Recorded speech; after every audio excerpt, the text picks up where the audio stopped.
We're looking at season 5, episode 11, Phoenix Rising. And this is, I don't know, I feel like the title is a little cryptic, but I think I get it. Because there is kind of an overall message here. Mm-hmm. We finally have the conflict between normals and telepaths, but it doesn't play out exactly the way that they've been predicting. We did have a little bit of fun of revisiting a time jump point, you know, the part where Garibaldi is talking to the camera. Well, yeah, it was in season 4. We had a little bit of fun with that. They are taking a look at what the telepaths will do for their freedom. And yeah, there were a lot of questions last episode that we had, and just there was a point where I thought that Sheridan was kind of acting out of character, and I feel like they redeemed whatever the heck that was with this episode, and they put him back in line with the Sheridan that we've come to know. Yes. I would say this whole episode is kind of like a Bester episode, if you think about it. I mean, he kind of steals the show a little bit. Yeah. I wonder how he would do going up against, like, Jakar. Like, just those two actors. I probably we wouldn't really get to see it because he is, like, part of Earth.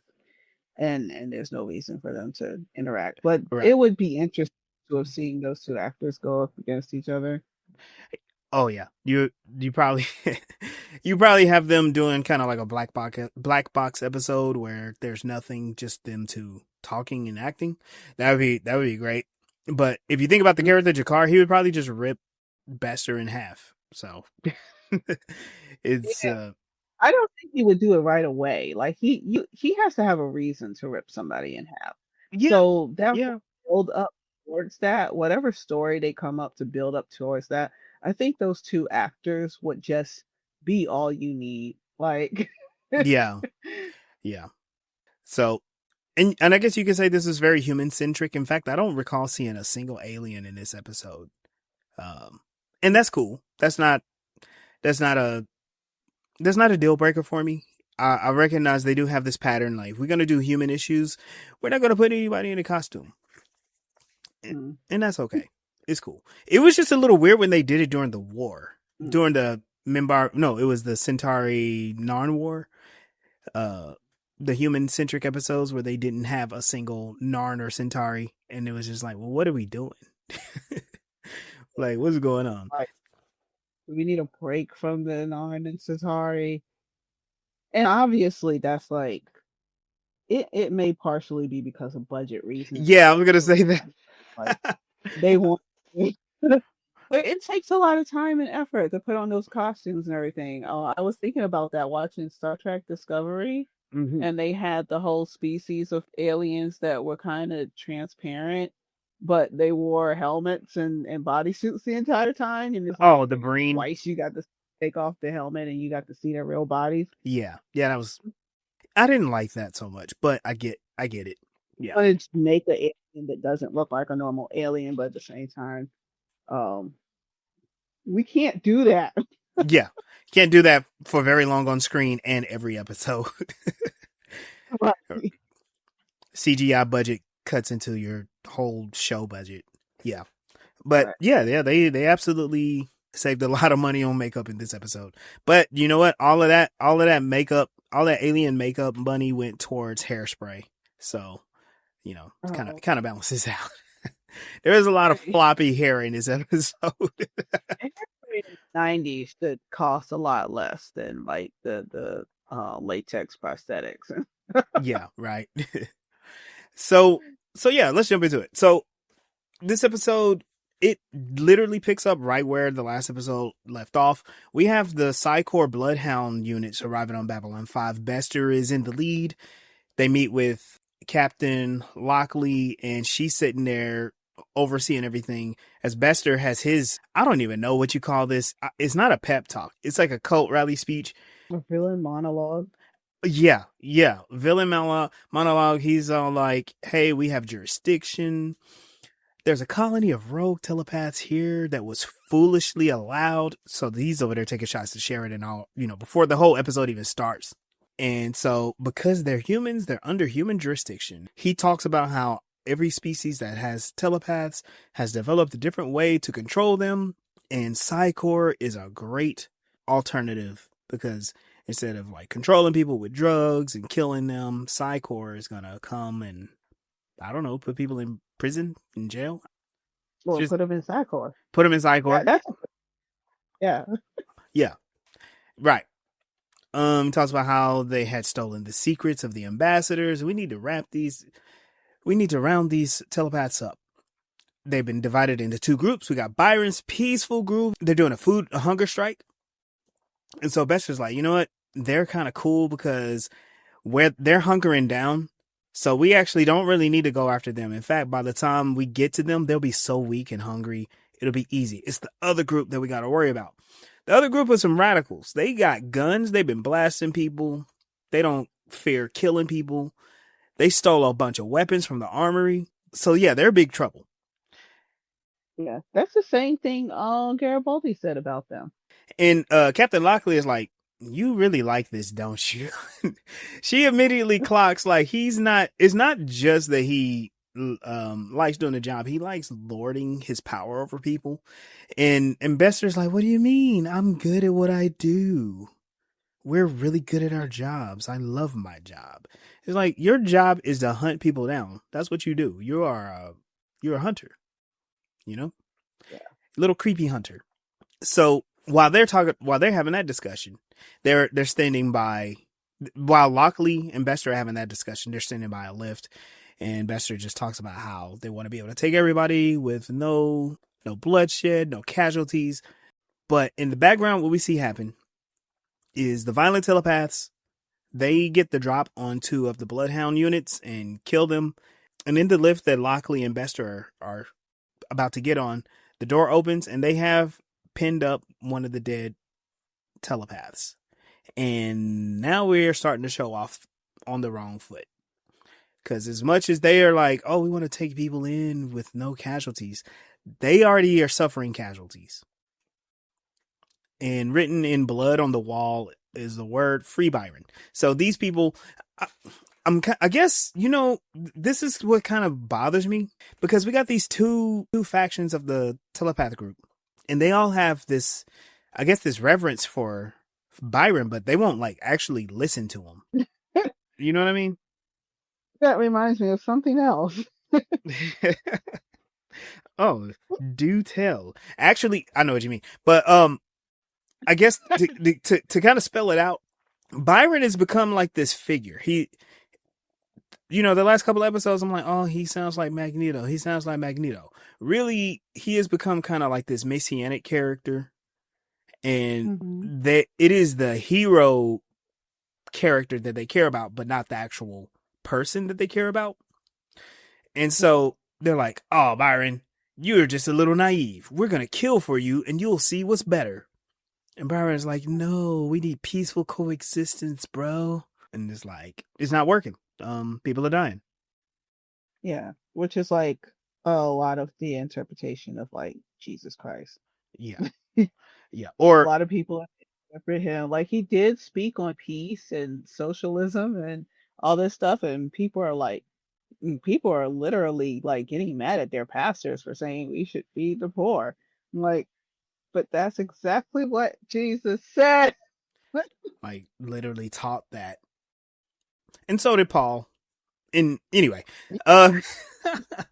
so we kind of have this dynamic, but there's a question that I didn't realize that was being posed at the beginning of this episode, but after watching it, I'm like, oh, that's kind of cool.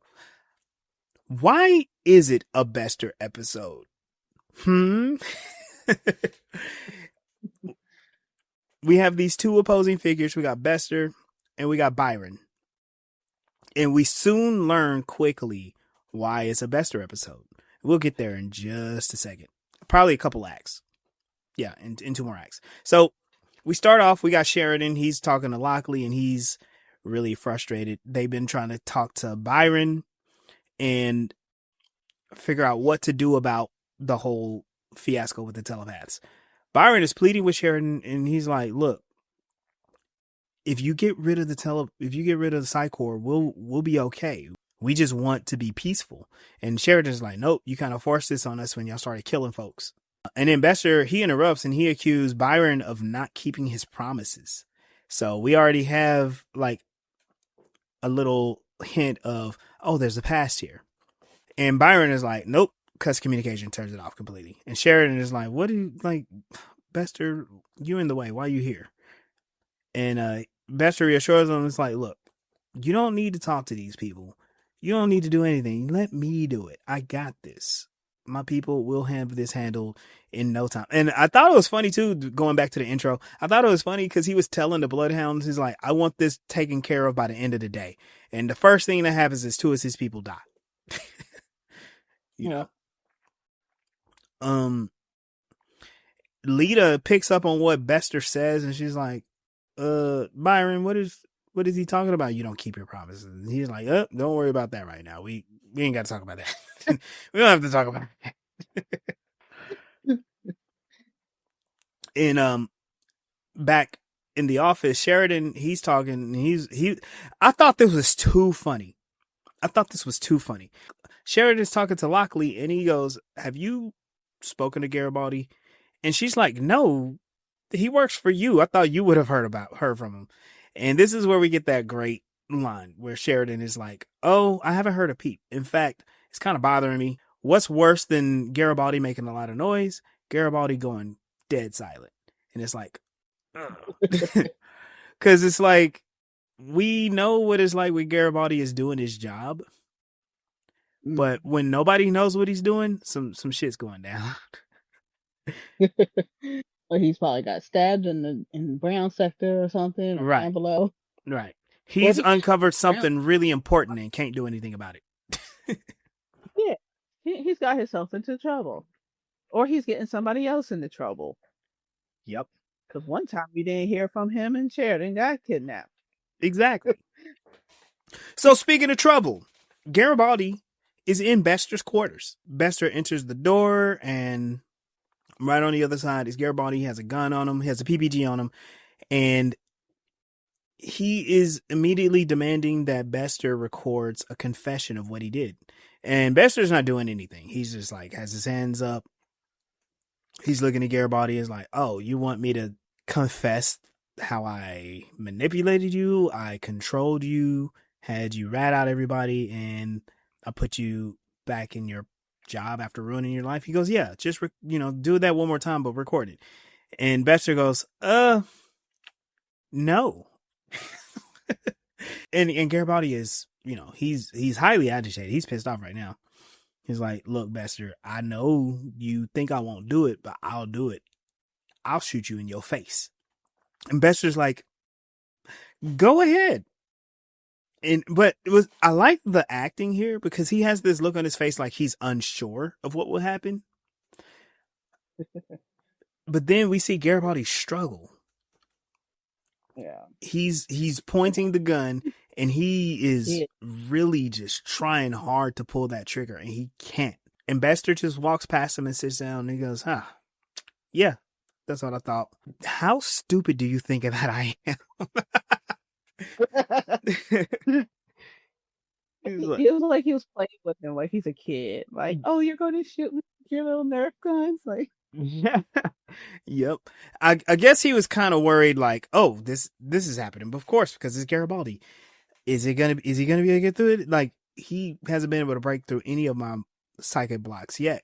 But he sits down and he's all casual. Garibaldi still has the gun trained on him. He just can't pull the trigger. And Bester explains why he couldn't pull the trigger. He triggered a neural block called an Asimov.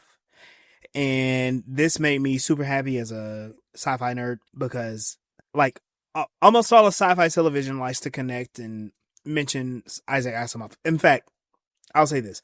All good sci-fi TV shows like to mention Asimov.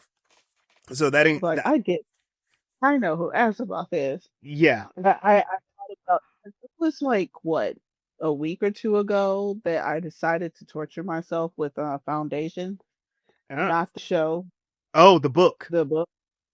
Like he's a very creative author, and he's the first to like really make the storytelling of creating new ideas and like scientific theories with science. But his writing style is very boring and racist. It is very boring. It is pretty racist, but you are right. He came up with a lot of new ideas. He was the first one to kind of what's the word? Romanticize the Galactic Empire. And his idea was to imagine like the fall of an empire similar to the Roman Empire. And that's pretty much what Foundation is all about. I'm actually working on writing a piece about galactic empires, and we see the Foundation. We also see in Dune the Galactic Foundation there. And then there's Star Wars. Star Wars is a little different. I mean, it starts off with similar traits, but there's something interesting about Star Wars. Star Trek does the complete opposite, where there's Oh like yeah, a yeah, yeah. group, but they're not like a Totalitarian. yeah, um, control and stuff. And so we like go meet the Terrans, which are Yeah, the antithesis of us. Can I say words today? Um, it's okay. You're good. yeah, I was gonna say like Asimov is the sci-fi version of Lovecraft. That's interesting. H.P. Lovecraft. Yeah, they're both racist and kind of boring, but very creative and legendary in their field for uh A lot of the making ideas that they've been able to kind of develop at the time that they were writing it, because people are still stuck yeah, on them. yeah. Oh yeah, I know That what you're talking about, racist. I was like, what are you getting at? Then I remembered certain parts about, because um, in Foundation, um, Selden comes from a planet of basically all white people, hmm and he meets a person who comes from a planet of all Chinese or Asian people, and it kind of comes across kind of like that. Yeah, it there's some commentary for us to have there, because Asimov, oh, he's Russian, so he's probably thinking about like, what if everybody had their own space? What would that look like? You know what I mean? Same thing with Orson Scott Card. He did the same thing. It's white people trying to imagine what would race look like in space, and not imagining what a post-racial society would look like at all. Um, yeah, yes, and this is why Roddenberry is the goat. So there you go. I was gonna somehow compare like the ideas of Asimov to and Lovecraft to how their writing style is to Bester's characters mindset. It's like everyone else doesn't matter, but I'm gonna put a name and a face and identity to the people that are like me. Mm. I do like how Roddenberry, his vision of the Federation. All of that's, when I get myself together, all of that's gonna go into the thing that I'm hoping, the essay I'm hoping to write and publish for you guys, because it's a really cool thought experiment. Like looking at these things. All right, back to Babylon 5. Garibaldi, his whole thing, he's stuck. He can't shoot Bester. Bester implanted this neuroblock in such a way he just can't kill Bester. And Bester walks out. Garibaldi then is able to squeeze the trigger, and he blasts the computer thing, which is really weird, because remember the last time someone was shooting inside of quarters? Security just showed up like, hey, who's shooting? Nobody cares when Garibaldi's shooting things. I wonder why. Like, oh, that was no, actually, because he's in Bester's corner, so we don't care. Yeah. Find him eventually. Yeah. Um, we go back and we see Byron. He's talking to Lita. He reveals his guilt over the conflict while people are dying. Like, people are dying in my name, and this is really bad. No one should commit this violence.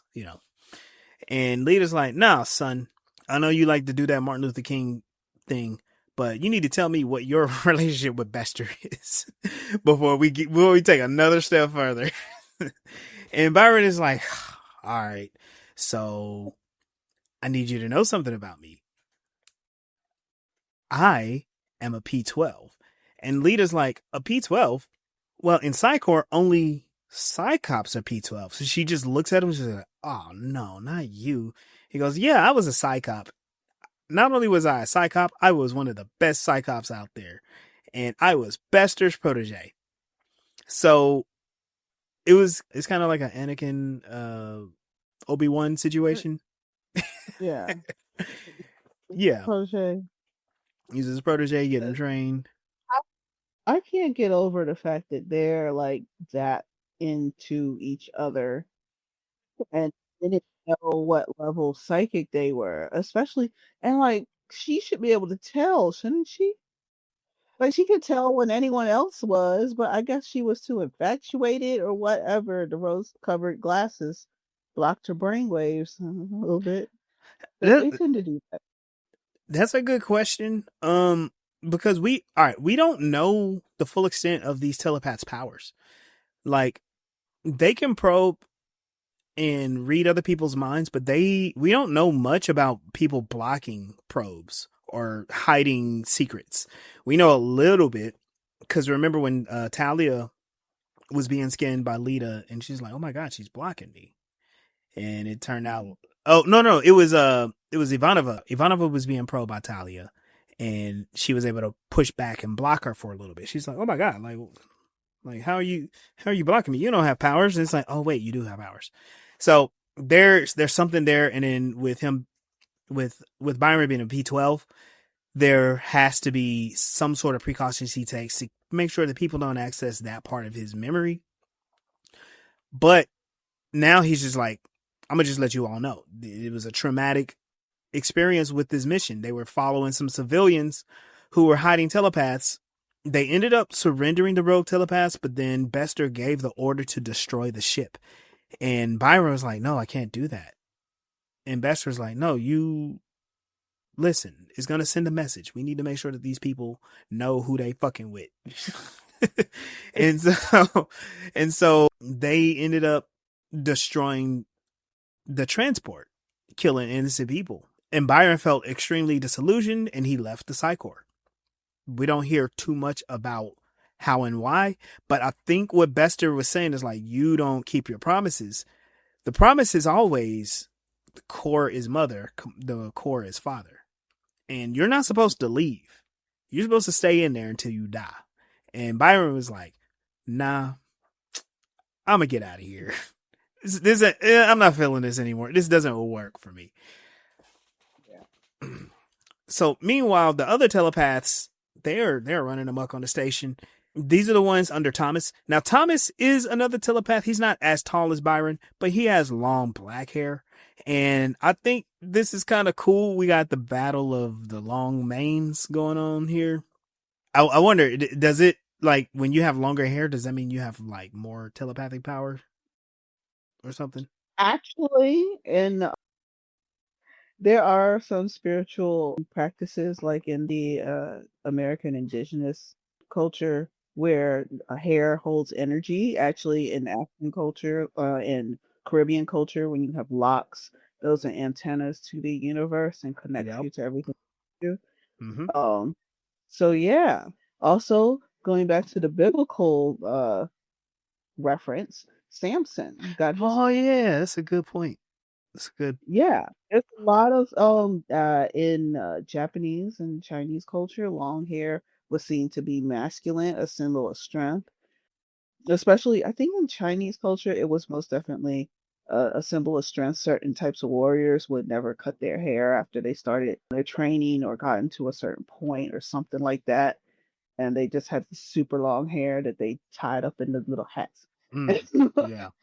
And that was a part of colonization when Europe started trying to conquer Asia and take over so they could have spices and all this stuff. that's when they started like shaming and making it like trying to turn it into a bad thing for men to have long hair. Yeah. Interesting. So we got the battling telepaths here. They're not battling as in like they're going against each other.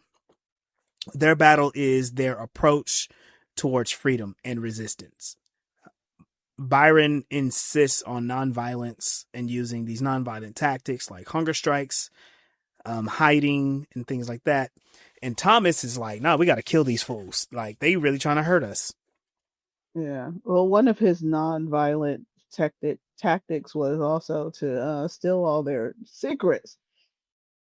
Yeah, yeah, exactly. What is it? Extortion, blackmail, stuff like that. Yeah, that's not violent. It's Extortion. not violent. It's just just pisses everybody off.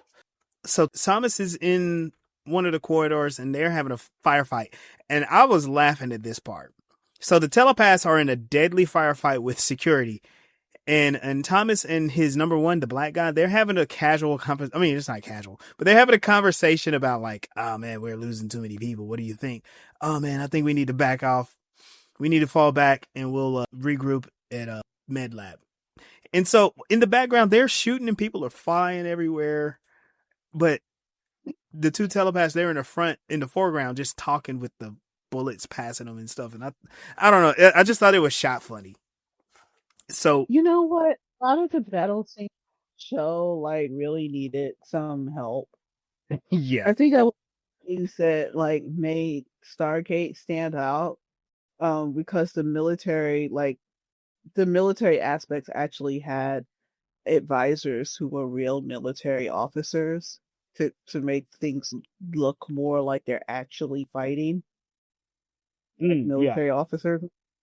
yeah, Whereas like I mean like these are sci-fi geeks. They're trying to write fighting scenes and it looks like sci-fi geeks decided to write fighting scenes. yeah. I mean, is it because they're telepaths and they don't have a sense of danger that way? Like, are they actually like, actually, we can control where these shots go because we can manipulate the shooters and we're cool? Oh, Or is it that they don't have a sense of danger and they're like, they don't really know what it's like to get shot at? There's a lot of questions there. that probably is it because like you said, there was a difference between the appearance of the ones who decided to fight and the ones who decided to lock themselves up and starve. And the ones that locked themselves up use their mental powers to put thoughts into people's heads in order to protect them. Whereas Yeah. these guys actually got guns. Like I could see doing it after you knew that Psychor was getting there, but they started doing that before Psychor got there. So why if you're psychics and you can implant thoughts and stuff or hear other people's thoughts, what do you need a gun for? Good And point. maybe the ones who decided to be physical were the physical psychics. They were the Mm, telekinesis psychics, and yeah. the state to be peace where the was the thought psychics. You know what's funny?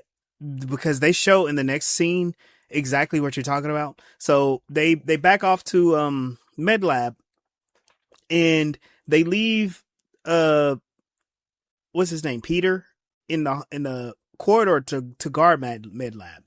Now this is a telepath who has been shot. This dude is hurt. And they go into the med lab, which okay, hold on, let me slow down a bit because this whole scene is really funny. So they retreat to med lab. In med lab, Garibaldi's walking in and he's talking to Franklin. Hey, do you know anything about neural blocks? And Franklin just goes, "What kind?" So he knows a Right. thing or two. Oh, that's for quite a while now. Like you need to be more specific. Franklin, he is not a thorough motherfucker. Yeah, Franklin's ready. Uh, but then like all the telepaths, they come in, they start blasting, they shooting people. There's like, oh no, don't do that. You're not supposed to be in here. Garibaldi is trying to fight them, and they immediately just they detain Garibaldi easily without a fight. Garibaldi gets punched in the face a couple times. Um, And this is another one of those situations. Garibaldi wasn't watching his back. His whole back is to the door. Again, he's a back op. And so while they're in med lab, this is the scene from season 4. Remember, oh gosh, it was that last episode where they did kind of like the clip episode. Instead of looking at the past, they looked at the future, and they were looking at what happened on Babylon 5 during the telepath crisis. And Garibaldi was, Oh Garibaldi was trying to bargain with them. That's this scene. Thomas contacts Sheridan, and he's making his demands, talking about what he needs so they can leave. Byron is so frustrated. He wants to stop Thomas before he acts. So he pleads with leaders like, hey, you need to help me figure out how to get to MedLab. And so they're trying to find a path that won't give up their location. The way she uses her telepathy is really interesting. In fact, that the telepathy in this episode is so different than it has been in the entire season. yeah. Back in MedLab, the telepath that was injured, they pulled him out of the bed. His name is Peter, and he actually is the one with telekinesis, like you were saying. And he needs to guard the hallway. And they set him up behind a gurney, and he's throwing all kinds of equipment and trash and stuff at Zach's security team, where they have to back off. And it is wild. Like, I've only seen one other person with telepathy, and apparently it is very taxing for these telepaths. I like that, because I don't like it when telepaths are like super powerful, and then suddenly they're weak. You know what I mean? So I like how they're depicting it here. I don't know. It reminds me of Guru. Who? Guru, What is that Baby from? Yoda. Oh, yeah. That's his Yeah. name. Yep, that's a good point. That's a good point. He passes out all cute. Yeah, a lot of effort goes into using the Force. Yeah, when you're that small, when you're a foot and a half tall. Right, 1.5 feet tall, but you can but he's 50 years old too, so he knows what he's doing. Just there's not a lot of it he can do. So Sheridan is upset with Bester because Bester is cutting communication. But Bester is like, look, I got jurisdiction here, and I am leaving with these telepaths. You guys can't do nothing. And Captain Lochley, she's like, yeah, he's right. They have jurisdiction. But she suggests that they should negotiate. And Sheridan is just like, nah, we need to find a better way. So, and this is what I was talking about when Sheridan actually acts like Sheridan and doesn't just looks like a asshole politician. So they have put themselves into committing to figuring out another way out of this. Lita eventually uses her telepath to find a new crawl space telepathically, and find her way to MedLab. Now, this is what I was talking about. The telepathy looks different because she puts her hand on the wall. Normally, when people do that, they are looking for people and they connect to the minds. In this one, Lita and Byron, and even Bester at one point, when they do that, you can see their POV going down the hall looking for something. So it's like, it makes me wonder, are they projecting their perception? Because Lita earlier quickly found out like, oh, this isn't the way, that isn't the way. But now we see kind of what their point of view would be if they were to go down that hall. You know what I mean? Well, I think like when they were using that technique to connect to someone else's mind, they have to reach out to find that mind. Yes. So she was probably reaching out to find a spot where she didn't find any minds. So where she couldn't reach anybody's mind is where they decided to go through. Yeah, I'm kind of glad that they don't answer all the questions here too, because it's kind of cool to be like, ooh, what are they doing? So Lita finds a way through the crawl spaces to MedLab. Garibaldi is gonna have his monologue. He's trying to reason with the telepaths, and in season 4, this scene was so powerful.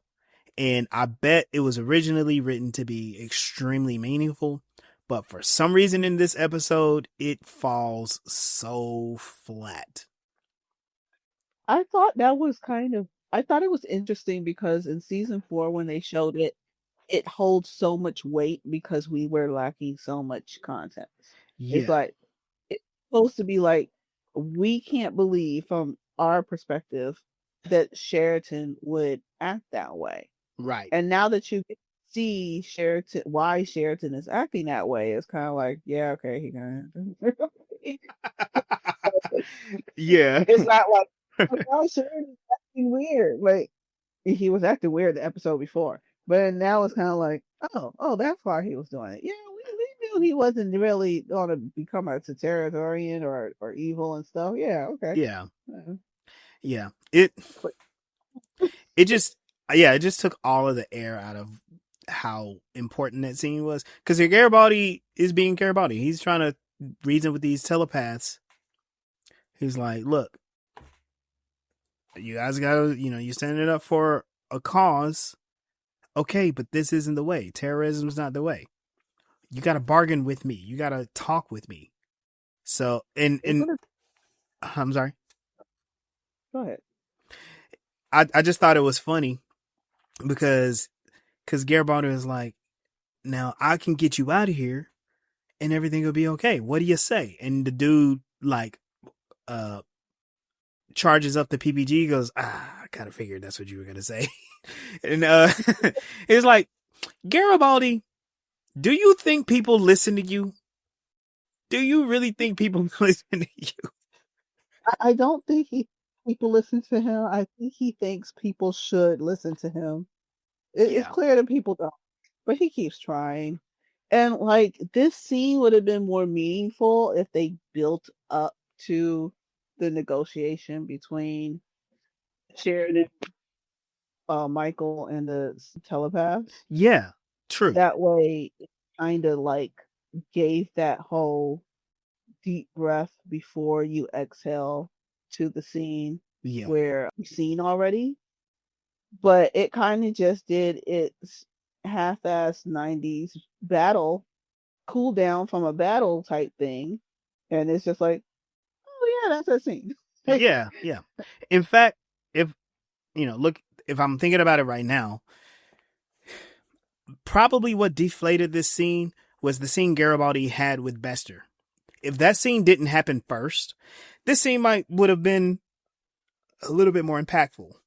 But now Right. we have this perspective of Garibaldi. He's powerless to do anything, and he's put in yet another powerless situation. It's kind of like, I kind of don't care now.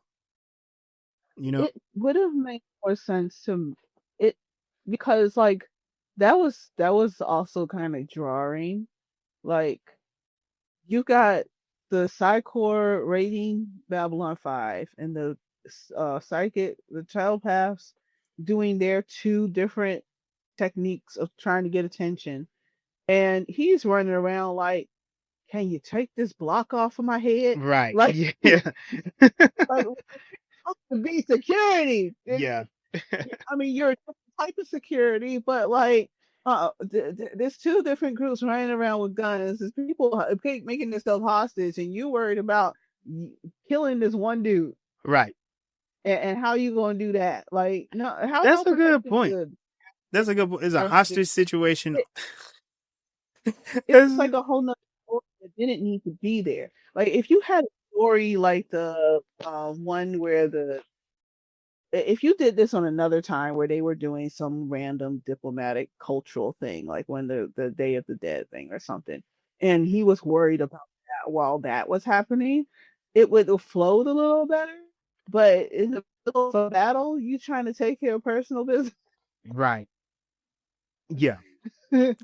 So during that little monologue, Sheridan pops up on the screen talking about, we do not negotiate with terrorists, because if we did, we would open that door and we'll never close it again. So fuck you guys. Pretty much. He's like, give yourselves up. Pretty much what he was saying. And Thomas is like, all right. And he lifts up the PPG. He's about to shoot Garibaldi in the head. A PPG goes off, and it is Byron. Byron kills Thomas. This falls flat too, because Thomas, oh gosh, I don't know what the black telepath's name is, but I felt a little bit more connected to him because he like actually talked in the last couple of episodes. Thomas was just kind of there doing stuff. He didn't really stand out, but I guess he was the leader of Team 2. And then him dying was not so impactful. It was kind of like, it was like, okay, we got rid of this obstacle. Right. They did rush this. Yeah. And it was very weird because we spent so much time building up to this. We had to completely create a whole nother situation for people to fight. And they kind of just, but Babylon 5 seems to rush through these fights. Like the Centauri, not the Centauri, the Minbari Minbari Civil War. War that happened in one episode. We did The whole thing. that. Like, there was a battle here and it was terrible. Like, A lot of exposition about something.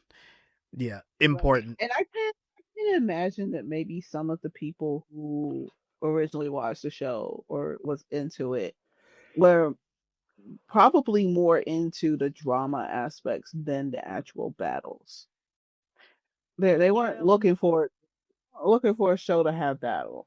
Like when we and today when we write shows that are drama that also have battles in it, like your battles got to be on point with your drama. Yeah. And back then, if your drama happened to have some battles in it, or happened to have some sex in it, or happened to have some comedy in it, that's not the point. That's just kind of in there. It's just in so there. that you get a main thing. Yeah. So you come back next week. Right. Yep. So Byron's binge now. You gotta keep your attention now. Yeah. We got to keep you interested for 4 to 6 episodes instead of 24. Yeah. So sad. So Byron once again has to murder his own people. So he kills Thomas. We get some reflection from Sheridan about Garibaldi's long tenure at Babylon 5. We're talking about how he survived for 5 years. And I thought this was too funny. He's been shot. He's been stabbed. He's been beaten up. He has survived this place. And I'm like, did he though? This is, I mean, that's a lot that happened to one guy. There is a common denominator here. And the reason why Garibaldi went through all of that stuff is because of himself. Now, all right, I'm going to be fair to Garibaldi. He got shot in the back because he uncovered the conspiracy against Santiago. Okay. But the rest of that, the rest of that stuff was his own fault. He shouldn't have been by himself in those situations. Lochley reassured Sheridan that they've received Byron's message and they are negotiating the release of hostages, and Byron wants to speak freely and down below without any Psychor interference. And Sheridan's like, cool, fine. Bester shows up and he is pissed off because come to find out, Lochley was able to talk to EarthGov because of the casualties that they were experiencing on both sides. EarthGov decided to grant jurisdiction to Lochley and Sheridan and not to Psychor. Psychor shows up, people die, they're like, hey, y'all fucking this up. Let us take care of it. And Bester is pissed off. He's like, no, these are my people. I need those telepaths. I really need them to come with me. And again, something that's fallen flat. I get now that I've watched it and everything, I get why he's like, I need Byron and all these telepaths, because Byron was his partner in crime in Psychor. But we don't get that. We don't get any of that. All we get is Bester's crazy. Yeah, and also like his ego was like, and he says it later. I'm going ahead, but like all I had to do was explain it to them. But Byron went through Psychor training and everything to be a Psychop and everything. He was a full Psychop, and under under you for training. He's gone through the indoctrination and he still broke away from you, which Yes. is also, as I say that out loud, reminding me of the Bible. Because Lucifer was in the God's presence and he still broke It's like, away. nah. It's like all Yeah. you have to do is get to know him. Like Lucifer knew him. Yeah.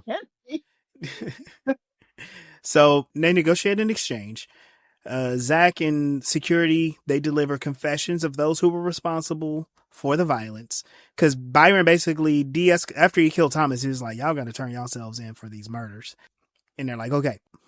Sheridan and Lochley, they were going to let the nonviolent telepaths go. And Bester was like, no, no, you cannot do that. And I need to indoctrinate them. exactly. And so instead of them letting them have this exchange, instead of letting them have this exchange peacefully, Bester busts in with his psychops. They ambush the telepaths and they start another firefight. And more people die. It's like, now we got a common denominator with this. It's Psycor and it's Bester, and they're the ones doing all the murdering. In the middle of this, a pipe explodes and these chemicals spill all over the place, and so that forces a ceasefire. And I don't like, I mean, I get it and I like the situation, but I don't like it. Because on one end, they got Byron and his people, and on the other end, they got the Babylon 5 people. And I think Lita's over there too. And Byron, he just kind of takes a deep breath and he looks around and is like, no, we got to end this now. I will not have any more people die for me. No more bloodshed for me. So he's like, you guys take those people and you go. He's like, what are you going to do? Yeah, well, I'm going to do. I'm going to end this once and for all. And Byron picks up the PBG and he shoots the chemicals and it explodes. It explodes. It engulfs him and a couple of the other telepaths. So Byron dies. He commits suicide right here. It makes me, I guess you could say, it makes me frustrated because Byron is now a symbol. He's not a person anymore. He's been a symbol since the beginning of this episode, since the middle of last episode, honestly. And so for him to die changes him. He's no longer a symbol of hope. He's a martyr. He's a symbol of resistance now. Also, remember, we're in a space station spinning in orbit of a dead moon, and there's a fire going on. That has to be a big hazard. So yeah, bro didn't survive. It probably cost a lot of people a lot of headaches to try to put that fire out too. Yeah. You're consuming the oxygen that we need.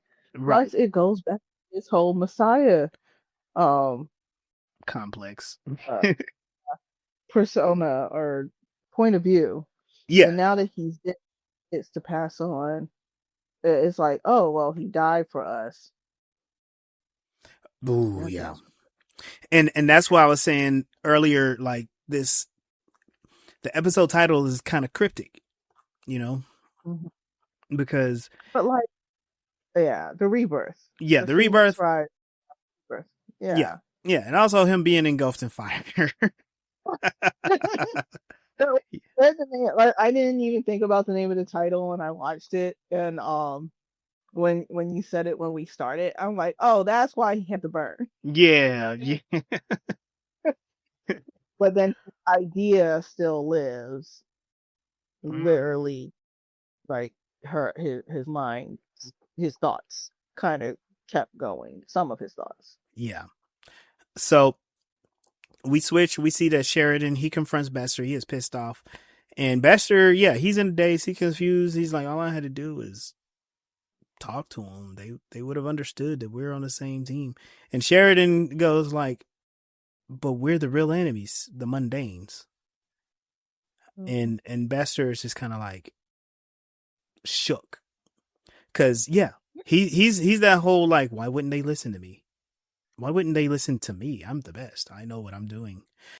We quickly switch to Franklin, and he's looking for Garibaldi because he mentioned the whole neuroblock concerns, and so it seems like after that whole episode, that whole foray, um, he might have figured something out. He might have some answers for him. His brain doesn't stop working. And throughout the station, we see the phrase "Remember Byron" in graffiti on the walls. Bester watches as the remaining telepaths they're departing, but they are under Lita's promise of safety. So Lita is with them to make sure that they get to their location safely. And she transmits information about Byron to them telepathically. She shares like that she knows about contacts, safe houses, ways for them to travel without being captured. So the movement continues.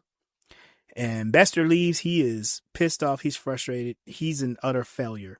I think this is the first time he's left Babylon 5 without ever completing his mission. If you think about it, like every other time he's gone to Babylon 5, he's done his thing and he's left, mission accomplished. This time he looks like he's about to be disgraced. And Garibaldi, he hears about how the Psychor HQ building was bombed with the words "Remember Byron" found at the scene.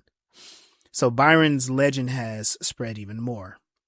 And then he pours himself a nice drink and he takes it down and he's thinking about the implication of everything that happened to him. And Garibaldi is drinking again. So, and we end the episode. Yeah. It makes it kind of implies that he had something to do with it. Maybe. Yeah. He can't technically do anything, but at the same time, he was in direct contact with people who clearly had the same agenda as him. Yep. So he just nudged them just a tiny bit. Because he can't make anyone do anything to harm them, but these people already wanted to harm them. So that was kind of a little workaround that Garibaldi could be smart enough to figure out. There's a lot of things that make me think about like what could have happened, because how far does that telepath network reach? And then, Garibaldi is nosy. How much influence does he have? Or is it something that he doesn't have his hand in? And he's drinking because he's so frustrated that like he couldn't get Bester. No matter what he tried to do, he couldn't shoot him. He couldn't, and because he couldn't, all of this bloodshed happened. I just thought about that. He was a recovering alcoholic. Yeah, and he hadn't been drinking. He had it. I don't know. I had to watch it twice and then think about it. Like, no. He don't drink. Yeah, when Garibaldi is not doing great, he has himself a drink, and honestly, I think that's the best part of his character that they handle when he's under some really tough stress. He resorts to drinking. I don't see it as a weakness. I see it as a challenge because things are out of his control, and he turns to something to not feel like it's out of his control. And it's unfortunate because an addiction is really rough. I'm not going to make fun of anybody over that. Right. It also could be the contrast. It probably could give him control. Kind of like we also see on Centauri, where we have another person who doesn't drinking in order to, and I'm probably getting ahead right now, to get control over a situation, because the alcohol literally has an effect on whatever outside force is affecting them. So, like, it is possible that maybe he figured out that the block that's in his brain can't work when he's intoxicated. And that's just my theory. Yeah. It made me think too about the other guy on Centauri. Like, he doesn't drink, but he's drinking. No, the regent. The regent, yeah. Yeah. That poor guy. Like, he don't drink, but he's like piss drunk Yeah, all he the has time. to. Yeah. Yeah, to keep the thing from completely controlling him. It also made me think Bester and Garibaldi left this episode powerless. Garibaldi couldn't kill Bester. Bester couldn't arrest the telepaths. So much happened outside of their power that they're both defeated, like morally defeated. And so it leaves these characters who have these big personalities with they're completely deflated. And that's actually kind of cool. So and again, the other human characters, they're not doing this whole lot. Franklin had a gun pulled on him a couple times. Lita stood there and looked surprised. Uh, yeah. All right. So let's go ahead and get ourselves out of here. Thank you all for joining us for this episode of Voices in Hyperspace. You can catch us on all of your favorite streaming services. And, it'd be really awesome if you went to our YouTube to like, share, and follow us there. We're also on Facebook, where you can continue the conversation. All of this at Voices in Hyperspace. If you want to check me out and see the little bit that I'm doing, I'm on Instagram and on TikTok at Legendary Black Lion. So, yeah, go ahead and add me.